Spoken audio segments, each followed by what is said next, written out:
বিহারের পর এবার অসম নির্বাচনের জন্য প্রস্তুতি শুরু করলো বিজেপি।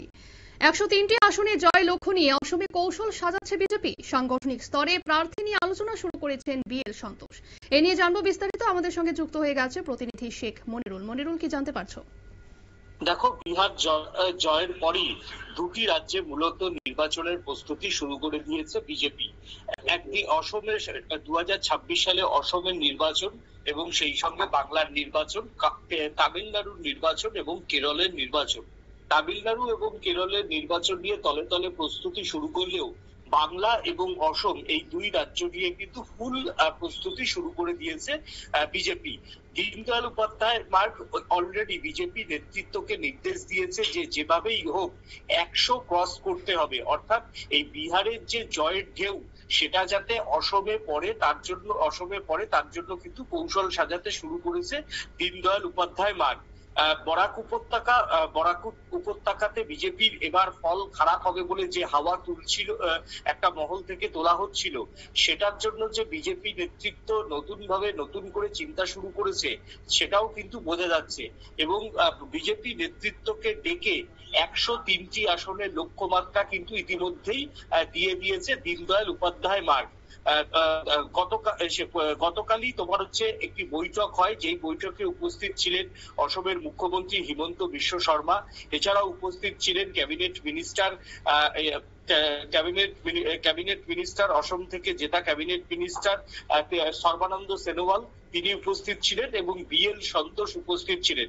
এবং বিএল সন্তোষ বিগত 24 ঘন্টায় সেখানকার প্রদেশ সভাপতি ভূপেন বোরা সহ সেখানকার জেনারেল সেক্রেটারিদের সঙ্গে দফায় দফায় বৈঠক করেন এবং সেই বৈঠকেই প্রত্যেক নেতৃত্বকে ক্লিয়ার করে দেওয়া হয়েছে যে 103টি আসনে দলকে জিততে হবে, এটাই কেন্দ্র চাইছে। এবং যেহেতু অসমে তোমার হচ্ছে সেকেন্ড পজিশনে হচ্ছে কংগ্রেস, এবং কংগ্রেস সেই জায়গাতে কংগ্রেস সব থেকে বড় দল বিজেপির পরে, কিন্তু সেখানে কোনো ইন্ডিজোটের বড় শরিক নেই, তাই এই ক্ষেত্রে কিন্তু সরাসরি লড়াই হবে তোমার হচ্ছে কংগ্রেসের সঙ্গে বিজেপি।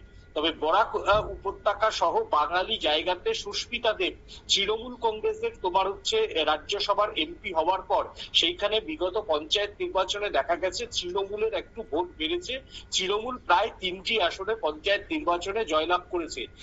যদি তৃণমূলের সঙ্গে বরাক উপত্যকায় সরাসরি তোমার জোট হয় কংগ্রেসের, সেই জন্য কিন্তু তোমার হচ্ছে বিজেপি নেতৃত্বকে, রাজ্য নেতৃত্বকে সতর্ক করেছে বিএল সন্তোষ, এমনটাই সূত্রের খবর।